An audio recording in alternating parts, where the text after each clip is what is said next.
Me escriban con el hashtag el cereal, todo junto, cereal con C y cereal como el cereal que usted se come en las mañanas. Le dimos ese nombre por querernos pasar, ya sabes, luego de originales. Y entonces le dimos el nombre de cereal. Gracias, mucho. Me gusta cuando aplauden así. Y me voy a basar, me voy a musicalizar y a basar en diferentes libros y citas de personas que han alcanzado la grandeza. Para ejemplificarlo, hay un álbum que es uno de mis favoritos y que fue hecho por George Martin, el productor de los Beatles. Ese álbum se llama In My Life. Lo curioso que obviamente la grandeza de los Beatles, como usted sabe, y como todo mundo ha podido medir a través de las décadas y los tiempos, fue interpretada por otros grandes o quienes han alcanzado la grandeza. Y esto les va a gustar mucho. Déjeme hablarle a usted que, como dijo Johann Wolfgang von Goethe, dice: cada cual tiene su suerte en las manos. Como un escultor, la materia que convertirá en figura. Pero con ese tipo de actividad artística es igual que con los demás. Nacimos apenas con la capacidad de realizarla.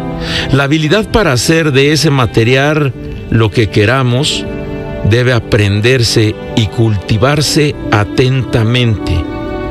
Por eso me gustaría decirle a usted que tal vez se haya dado cuenta o sepa de que hay una forma de poder e inteligencia que representa el punto más alto del potencial humano. Es la fuente de los mayores logros y descubrimientos de la historia.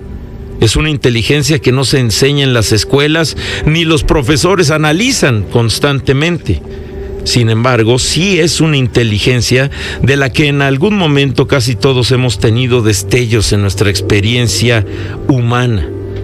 Esa forma de inteligencia suele llegar a nosotros en un periodo de tensión. Un plazo por vencerse, por ejemplo, cuando usted tiene una deuda muy grande. Un plazo a cumplir por la presión que tiene que presentar algo. La necesidad apremiante de resolver un problema. Una crisis de cualquier tipo, llámese como se llame, y también, en un caso u otro, presionados por las circunstancias, nos sentimos inusualmente vigorosos y concentrados, ¿sí? A pesar de las circunstancias, nos sentimos inusualmente vigorosos y concentrados. Y es que nuestra mente se sumerge por completo en la tarea que tenemos a la vista. Y esa concentración intensa despierta todo tipo de ideas, las cuales se nos van presentando mientras dormimos, o entre comillas dormimos, cuando no podemos dormir precisamente por la presión o por las cuestiones que debemos cumplir antes de que el plazo termine. Y de la nada, como surgidas del inconsciente, aparecen, y en momentos así, los demás parecen menos reacios a nuestra influencia. Y tal vez les prestamos más. Como yo, que me está escuchando, hemos experimentado la vida de modo pasivo, reaccionando muchas veces sin cesar a este o aquel otro, al de ayer, al de antier incidentes. Pero en esos días o semanas sentimos que podemos determinar los acontecimientos y hacer que sucedan cosas. Y una vez vencido el plazo o superada la crisis, en donde nosotros tuvimos toda nuestra concentración, esa sensación de poder y creatividad acrecentada, una vez que cumplimos eso, suele desaparecer. Volvemos otra vez entonces a nuestro estado de distracción y la impresión de control se esfuma. Volvemos al estado de inconsciencia. Y el problema es que esa forma de poder e inteligencia es ignorada como objeto de estudio o está rodeada de toda clase de mitos y falsedades.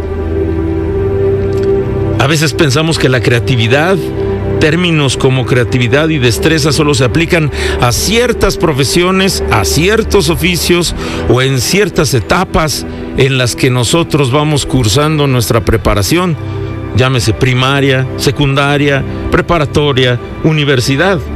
Y tristemente nos olvidamos de esas dos palabras, creatividad y destreza, que salen de la nada y son fruto del talento natural o de la correcta alineación de las estrellas, podría llamarle usted. Sin embargo, convencido, y usted también debe de estar, es que todos tenemos creatividad. Tristemente, la ocupamos cuando estamos en esa presión de cumplir un plazo. Por eso, llamemos a esa sensación grandeza. Grandeza es a lo que nos estamos refiriendo y nos referiremos. Y el gran peligro es que cedamos al aburrimiento, a la impaciencia, al miedo y a la confusión, y dejemos de observar y aprender, porque el proceso se interrumpe en camino hacia nuestra grandeza. Déjeme platicarle que a finales de abril de 1519, luego de meses de enfermedad, el gran genio o el gran Leonardo da Vinci estaba seguro de que la muerte tocaría su puerta en cuestión de días. En los 2 últimos años, él había vivido en el castillo de Clos, en Francia, como huésped personal del rey de Francia. Francisco I, el rey, lo había colmado de dinero y honores por considerarlo la viva encarnación del Renacimiento italiano, que él había querido importar a Francia. Da Vinci había sido de gran utilidad para el monarca, aconsejándolo en todo tipo de asuntos importantes. Pero ahora, a los 67 años de edad, su vida se acercaba a su fin y sus pensamientos se volcaban a otras cosas. Hizo su testamento, recibió los santos óleos en la iglesia y regresó a la cama esperando el final. Y ahí, tendido, lo visitaron muchos de sus amigos, incluido el rey, quienes lo notaron de ánimo especialmente reflexivo, pues sabía que ya se iba a morir. Leonardo no era dado a hablar de sí mismo, pero ahora contaba recuerdos de su infancia y juventud, haciendo hincapié en el extraño e inverosímil curso de su vida, y siempre había creído que cumplía un destino. Durante muchos años lo había perseguido una pregunta en particular en la mente de Leonardo. ¿Existe una fuerza interior que hace que todos los seres vivos crezcan y se transformen? Leonardo pensaba que si tal fuerza existía en la naturaleza, él quería descubrirla y buscaba señales de ella en todo lo que examinaba. Recuerden que Leonardo era especialista, muchas veces juzgado, enjuiciado, tildado de loco por extraer cuerpos de las morgues y estudiar cada uno de los órganos.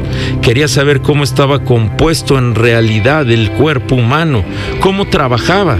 Era una obsesión.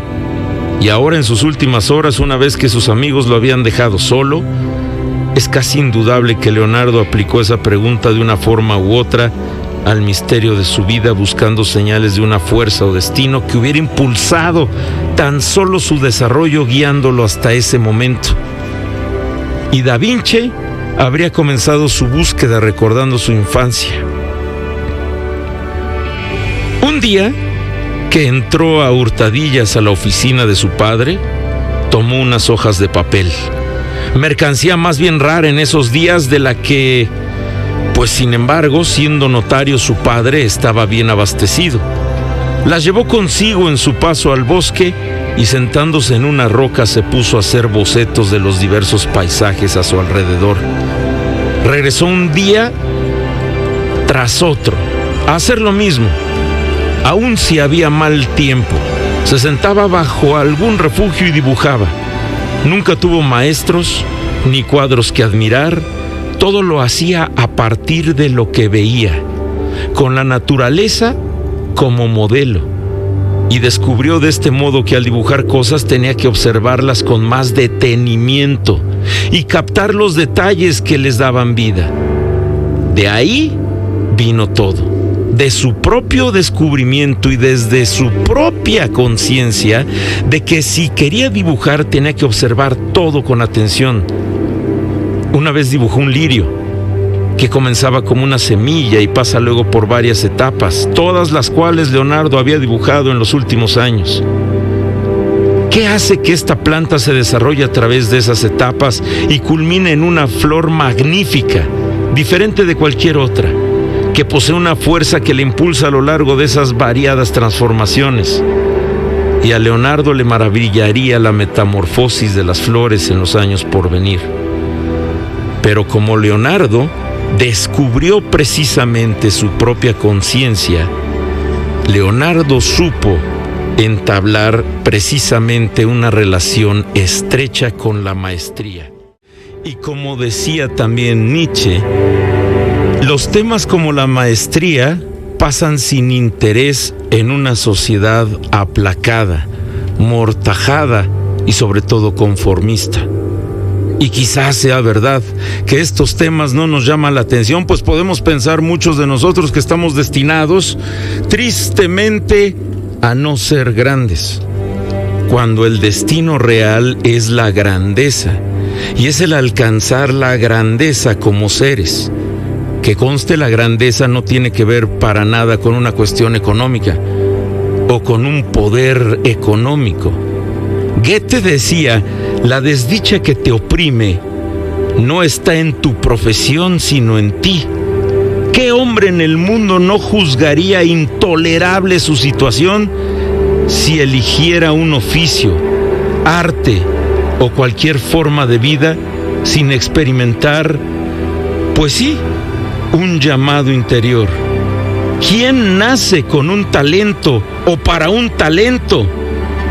Ha de hallar sin duda en él la más placentera de las ocupaciones, quien nace con eso y quien está convencido sobre todo de eso, porque todo en esta tierra tiene su lado difícil, todo, y solo un impulso interno, placer o amor, pueden ayudarnos a superar cualquier obstáculo, disponer un sendero y elevarnos sobre el estrecho círculo en que otros arrastran su angustiada y miserable existencia.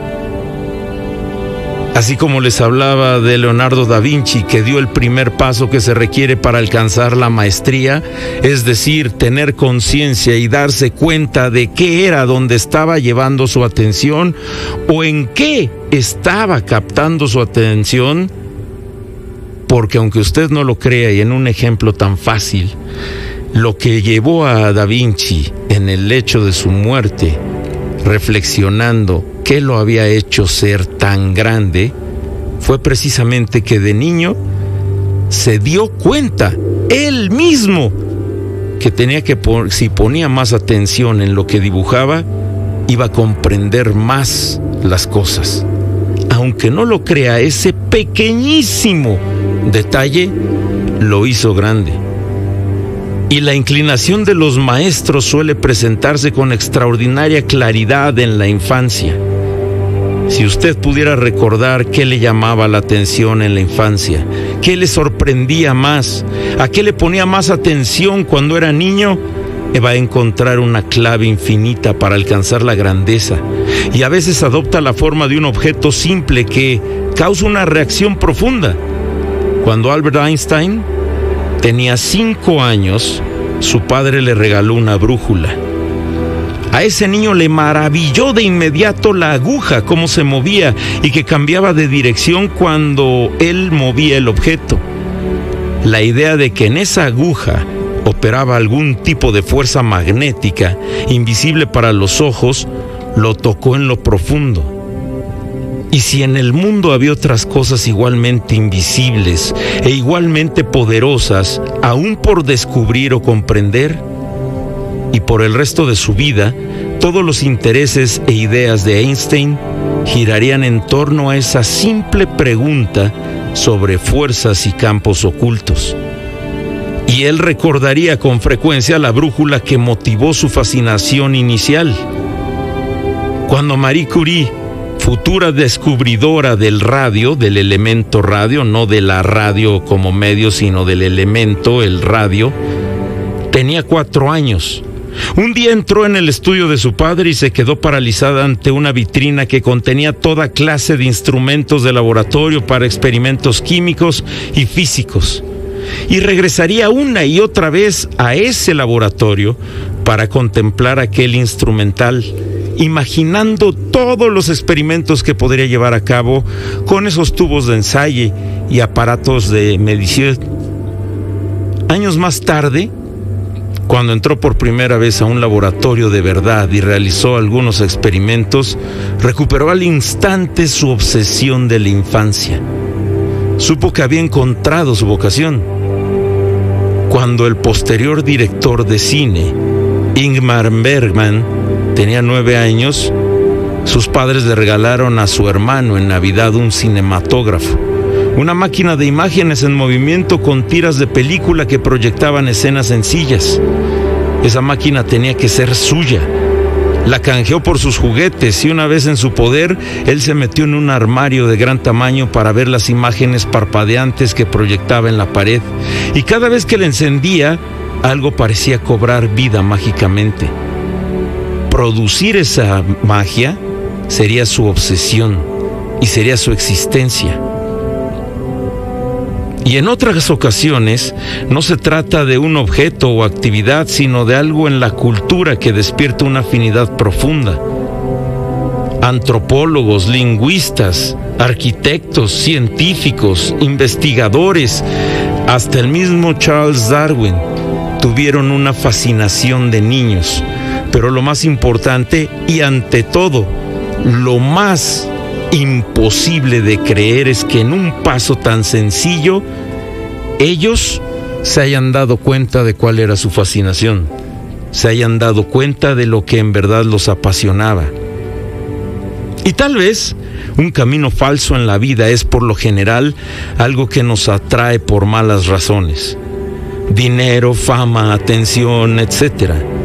Si lo que necesitamos es atención, es frecuentemente que experimentemos un vacío interior que esperamos llenar con el falso amor de la aprobación pública, puesto que el campo que elegimos no corresponde a nuestras inclinaciones más profundas, y rara vez hallaremos la realización que anhelamos. Nuestro trabajo paga las consecuencias, y la atención que recibimos al principio empieza a menguar, lo cual es un proceso muy doloroso. Si lo que determina nuestra decisión es el dinero y la comodidad, es muy probable que actuemos por ansiedad y afán de complacer a nuestros padres, a nuestro círculo más cercano, y quizá lo único que querramos sea impactar. Y quizás sea por cariño y preocupación que todas esas cosas nos guían hacia algo lucrativo. Pero debajo de esto podría haber algo más, como cierta envidia de que tengamos más libertad de la que otros disfrutaron de jóvenes. Por eso, hay un gran maestro que su nombre es el maestro Robert Greene, que habla que la estrategia debe de ser doble para alcanzar la grandeza. Primero, darse cuenta lo más pronto posible de que usted ha elegido una carrera, un oficio, un trabajo por razones equivocadas, antes de que su seguridad en usted mismo se vea afectada. Y segundo, rebélese contra las fuerzas que lo alejaron de su verdadero camino, de lo que en realidad lo apasionaba. Desdeñe la necesidad de atención y aprobación que lo hará perder el rumbo. Experimente enojo y resentimiento contra las fuerzas paternales o fuerzas tal vez de cuestiones económicas o de necesidad que quieren imponerle a usted una vocación extraña, ajena a usted. Es parte saludable de su desarrollo seguir un sendero distinto de todos los demás que conllevan o a los que le llama usted sociedad o las personas más cercanas, y establecer su identidad propia, y permita que su rebelión creativa lo llene de energía y propósito. Si es su figura paterna, pues imagínese el Leopoldo Mozart, lo que bloquea su camino. Hágalo a un lado para tener el paso libre. Es bien sabido que el padre de Mozart jamás quiso que él tocara el violín ni ningún instrumento. Por eso, usted debe de aceptar primero que quizá está en el lugar equivocado por las fuerzas externas que lo obligaron a estar donde está. Y la maestría se alcanza con estos 3 revoluciones. Porque recuerde usted, revolución es un cambio brusco. Y hay 3 revoluciones que lo harán ver a usted su camino más claro hacia la grandeza, si es en realidad lo que le importa. Y no salir únicamente de un atoro económico, pues hay muchísimo más por resolver que cualquier otra cosa que se le pueda presentar a usted para obligarlo a hacer cosas que son extrañas. Esto es I Am the Walrus.